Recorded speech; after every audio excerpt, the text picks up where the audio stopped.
Hello and welcome to a brand new episode of Coming Distractions brought to you by the Nerdpocalypse Podcast. I'm your host, Jay. I'm here with my co-host, Micah. Hey. All right, guys, we're back. This is the spoiler review of Black Adam. Look, you can watch our non-spoiler review of Black Adam or listen to it in podcast form, but this, we are going to talk about all the stuff. All right, obviously this is starting The Rock, playing the villain, or anti-hero, as some people are calling him, Black Adam. Look, I did not care for this movie. Micah, you thought it was fine. Actually, I think we're probably more in line, actually. I just think it's incredibly mediocre. Yeah, because you start with critiques, people think you hate the movie. No. And because I try to start with it's a compliment sandwich, right? I try to start with something nice, give you my critique, end on anything positive I can probably try to think of. Right. You will know when I hate a movie. Yeah, that's true. I don't hate this movie. Right. But the problem with this movie is the characters are not great. They're serviceable, but they're not great. The major problem is the script. Yeah. The script is really bad. Like there are parts of it that don't make sense. There's pacing issues. There's exposition dumps. I mean, they even do the thing from the first Suicide Squad movie where they run down a list of all the attributes that the JSA members have, just like they did in Suicide Squad. And, you know, because I saw Suicide Squad with you, and I remember that moment you were like, what the fuck is this? And it was you had the same face during this. Movies are a visual medium. You show, don't tell. And you have to trust that the audience is smart enough to know, oh, okay, this person's name is Cyclone. They have, and you see her using like wind powers. That must be her thing. You don't need to run it down, right? You don't need to tell people, right? Yeah. You even if you don't know who Dr. Fate is, you can see what he does during the movie. You don't have to tell people, well, he was born here and he was like, it's not a dossier, dude. Right. Like, and I even understand why they think you need this sort of dossier style, right? Because it's like this government sort of thing that they're deploying these heroes, which I'll get back to why that pisses me off.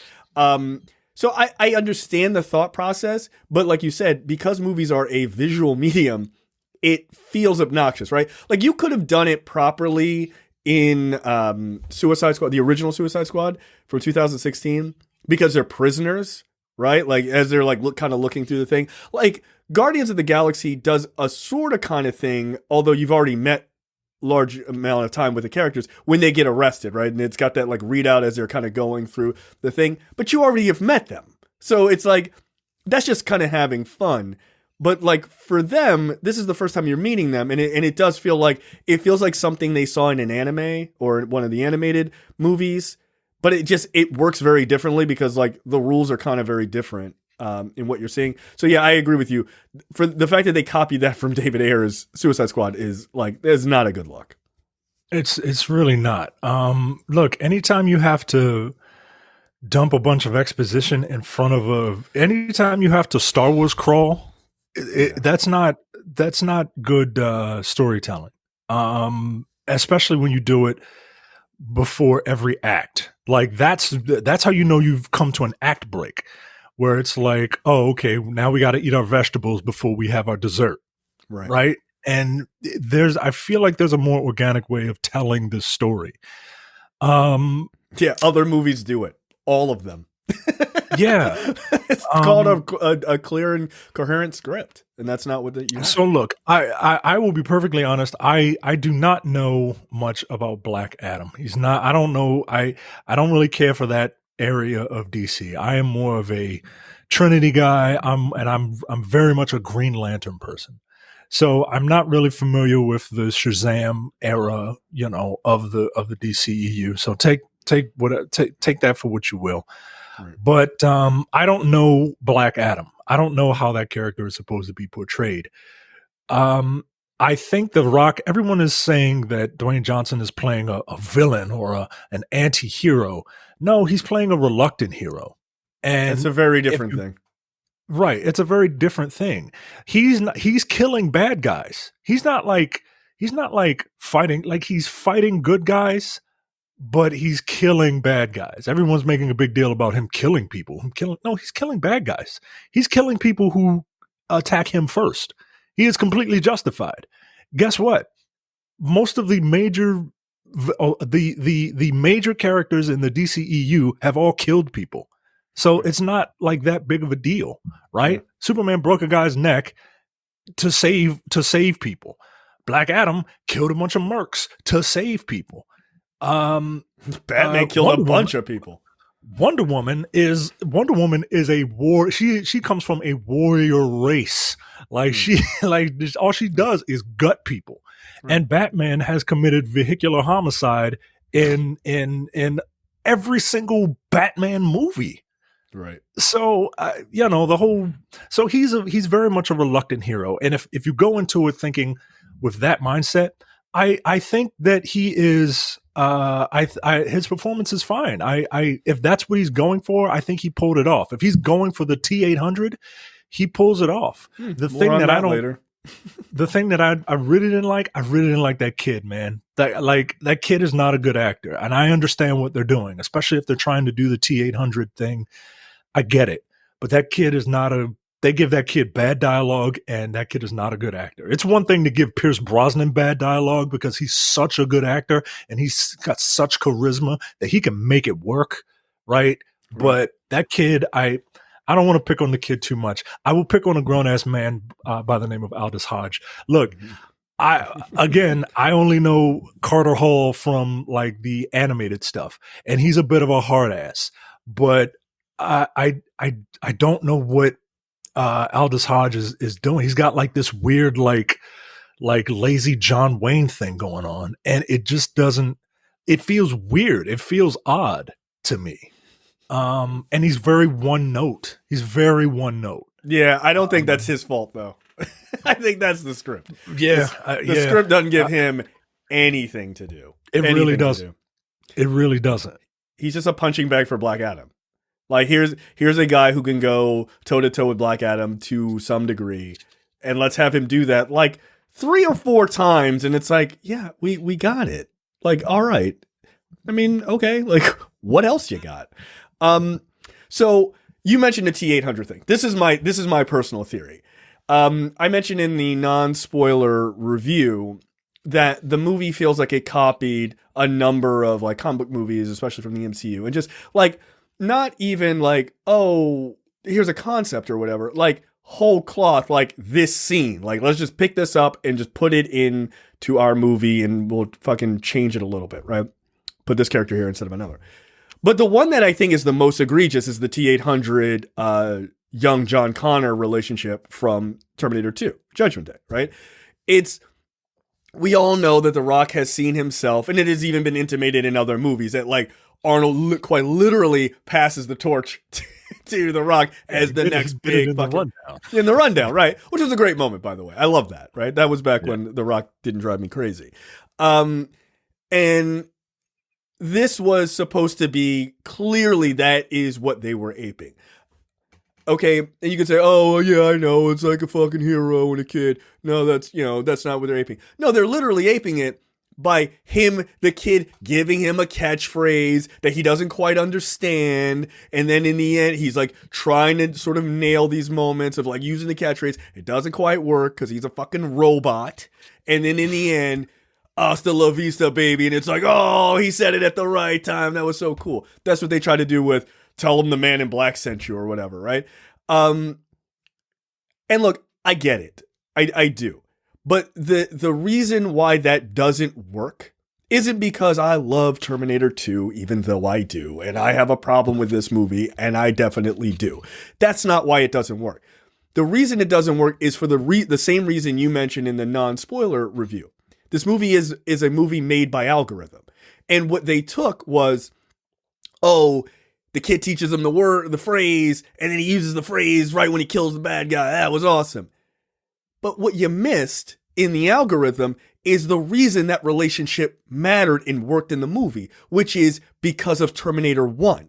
Because you saw this guy as a pure villain. Like 100%, the T-800 is 100% a villain in Terminator 1. He's a badass, and you're like, oh, it's Arnold. He's like just shooting people. This is fucking awesome. Like, whatever. And you reluctantly like this horrible character. He shows up in a sequel, and then you watch a redemption. He has an arc. That's the point. And when you don't give a character an arc, and you just get him to say the line, he's just an empty vessel saying a line.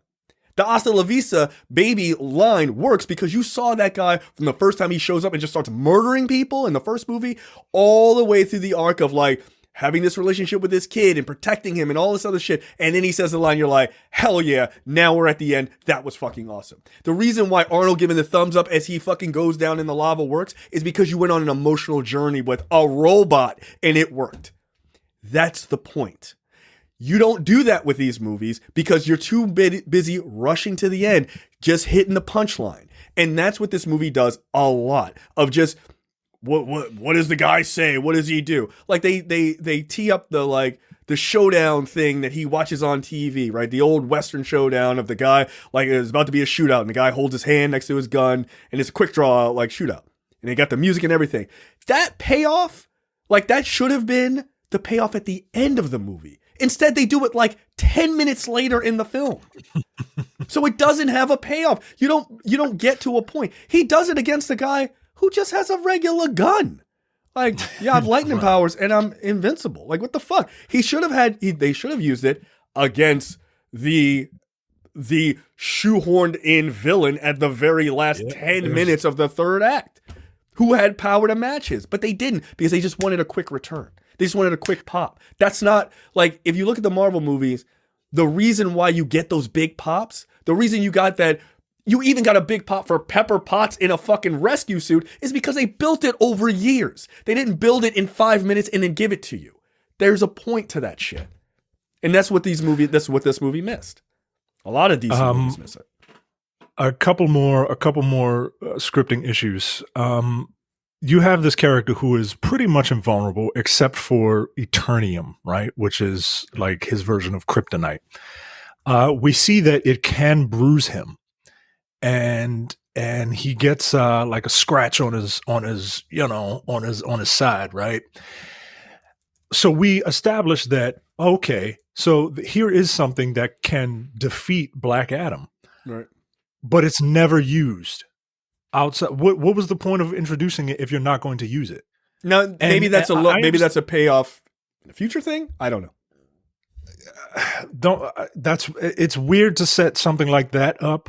It's weird to set up that specific, like, here is something that can hurt me, and then not use it in a fight, so that if you never use that, well, obviously the good guy is going to win, right? But in the moment, I need to believe that he is in danger, and they don't do that. Like, I just don't understand what's the point of setting up the kryptonite, showing what it does, the Eternium, showing what it does to him, and then not having the villain or any villain use it. That's weird to me. Well, the first two acts, and I'll just quickly say this: the only way that actually would have worked and made sense is if, like, in a post-credit scene, you have like Waller has the Ethereum, like, we can deal with him if we need to, right? Didn't be like, oh, okay, exactly. Clearly that's going to be a thing. But you're right, like, here it is, here's the kryptonite, fucking throw it away. Like, that's stupid. That doesn't make any sense. But again, that takes real, like, thought process and writing. If you're going to connect this shit and you're going to make it long term, do that. Pay attention to that shit. Go ahead. The first two acts are fine. The third act really, really drags, and we get an 11th hour villain, in Sabak. Like, I understand, like, you may not think that because, like, the guy who betrays the main woman lead in the film. You know, he's throughout the film, right? But Right. he dies, and then all of a sudden we see the denizens of hell or whatever. And I think they talked about what the crown does, like the crown can unleash hell on earth or whatever. Yeah. Mm-hmm. But it just feels like it didn't feel like an ever-present threat, right? Like No. The ever-present conflict always felt like the JSA versus Black Adam throughout the first two acts, and then the JSA don't even like subdue Black Adam. Black Adam gives up his power because he's a fucking hero, right? Like he's a reluctant hero, because he's a reluctant hero who realizes, okay, maybe I shouldn't do this. So he gives up his powers, only for the JSA to just be like, oh no, we need this ruthless. Like it feels very backwards to me. I don't understand it. And then the 11th hour villain, like that just felt like we need a big thing for The Rock to hit. That's exactly what that was. 100%. And look, I get it, right? Like I like watching. It harkens back to like 80s action movies where you get this big swole dude fighting a monster, right? There's something like inherently like cool about that, right? It takes me back to my childhood. But as I grow older, I need a little more, right? Like I think of Predator as one of my favorite movies, and that's just a bunch of walking dicks fighting a monster, right? But the thing is, like you see the Predator throughout the film. He's proven to be like a formidable force, killing off all these dudes. And so that the showdown at the end is like, oh shit, like this is, and even then the big swole dude has to use his brain to fight the Predator. Yeah. So, and they don't do that in this movie. And it's just a little disappointing. Like if you just want a good time, if you just want to like watch a dude, like if you want to do this, right? If you want to do this and just play with your toys like this, this is the movie for you. But if you, it is the movie equivalent of that. It's just two action heroes just smashing into each other over and over again. But if you want a little more, I hope that the next film builds upon this. I think this is a decent enough foundation to kind of help reset this whole thing. But I'm going to need a little more. Yeah, I don't want to be here too long. But. Yeah, one last thing I'll say is we've got to stop as fans. Like we've got to stop this idea of just watching, and I think it's actually I think it's actually hurting the quality of movies that you're getting. Stop just rewatching action sequences over and over again on YouTube, because you get obsessed with that and never about what the story was in between those action beats, right? Like those things are cool. They're fucking awesome. But when I see the same fight sequence in this movie in 2022 as I saw between Zod and Superman, like it's literally a palette swap. Like that close, like push in action while they're flying around. It's exactly the same. It's exactly the same. So like, understand that I'm not looking for this to be fucking Schindler's List. Okay, I'm not. What I am looking for, and Micah, your point has always been like, these movies are about characters, right? And I agree with that. Look, I don't need it to be about some larger thing or whatever, though the movie tries to be like, hey, here's a wink to like our conversation about the Middle East. Don't do that. I mentioned that in the other review. Don't do that, because you half-assed it. You tried to do that in Wonder Woman 1984. You half-assed that too. Stop. Because you're not either fully commit to it or just leave it alone, right? Like you don't have to, just fucking leave it alone. And frankly, this movie is too dumb for you to try. But it needs to be more than just kicking and punching. It has to be more than that. Look, the kicking and punching scenes are fine, right? The ones that are not obnoxiously slow mode. But they're fine. But you got to give the guy a little bit of something to do. I think The Rock's performance is fine, but I think most of it is because he doesn't really have much to do. He just stand up. Have you seen my traps? Have you seen them? Yeah, we've seen them. Okay. Fucking do something, dude. And then someone's like, man, that guy was mean to me, and it's like he called you big brother, and he just fucking smashes them into a building. I like that. That's fine, but like it felt like he took himself way too seriously. Where this movie, dude, this should have been the Rock heel turn in the fucking Attitude Era, right? Like he should have been having a blast. Also, if you're gonna have him play a villain, he's a villain. He should be a villain. Have him do some villainous shit. Like it could just be as obnoxious of like him beating up some of these guys, and he like knocks the building down, and it kills innocent people. Like he's just like, I don't, and they're like, hey, that hurt innocent people. Like I don't give a shit. Yeah, like they made a big deal about that. They made a big deal about that in the previous movies, and especially BVS. They made a huge deal. Yeah, it was obnoxious, actually. Yeah, and now nothing.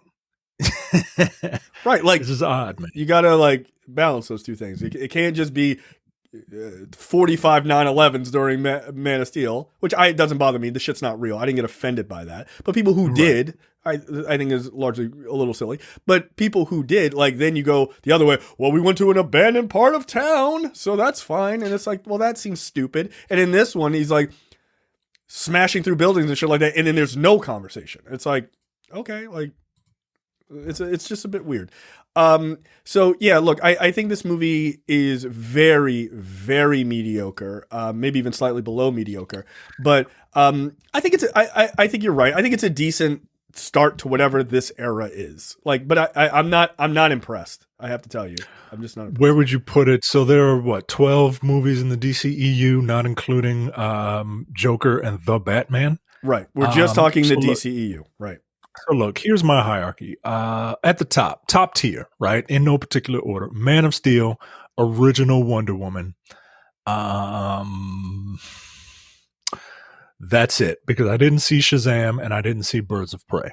Okay? So Man of Steel and the original Wonder Woman are the best movies in my opinion. I think those movies are great. I can watch them over and over again. I love them. Okay? Mid-tier, the Suicide Squad, James Gunn's Suicide Squad movie, Aquaman and Black Adam. Those are mid-tier movies for me. They're movies that I can kind of have on in the background, and like the Suicide. Matter of fact, the Suicide Squad can be bumped up to the first tier. Yeah, it's in the first. It's in the first tier for me. Yep. I actually agree. I actually agree with you. Though Man of Steel, Wonder Woman, the first one, and Suicide Squad, that's my top tier as well. Yeah, the mid tier is starting to get a little dicey. Starting to get a little dicey. Black Adam and Shazam. Aquaman. Or I think I would see that's I would put Shazam and Aquaman there, and I would put Shazam at the topmost portion of the middle tier. Like it's one spot from the top tier, in my opinion. Then that bottom tier. Have you seen Birds of Prey? I have. I would put Birds of Prey in the middle. I think it's mid tier. The everything else. So Aquaman, Rash. Aquaman, Shazam, Black Adam, Birds of Prey. They're all like mid tier DCEU movies. They're not bad, but they got some issues, right? Yeah. Everything else is garbage, guys. Everything else is garbage. BVS is garbage. Wonder Woman 84 might be the worst fucking movie I've ever seen. Zack Snyder's Justice League. Wait. Wonder Woman 1984 is worse than Suicide Squad? That's a hard.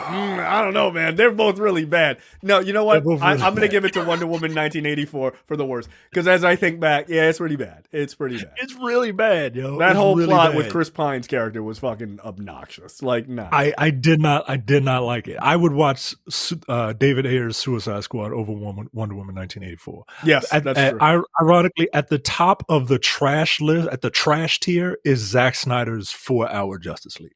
Yes, it is the top of the trash tier. Yep. That's going to piss people off, but sorry, that movie's not good either. It's not. It's not good, but it's better than Justice League. Oh, I think it's far better. I think it's actually far better. Yeah. It's far and away better than the theatrical cut of Justice League. But it ain't good. It's not good. It's not great though. It's not. It's really not great. I think it's Suicide. I would put Suicide Squad right under that. So Then, the Snyder Cut, Suicide Squad, yeah. then Then BVS. then BVS. Agreed.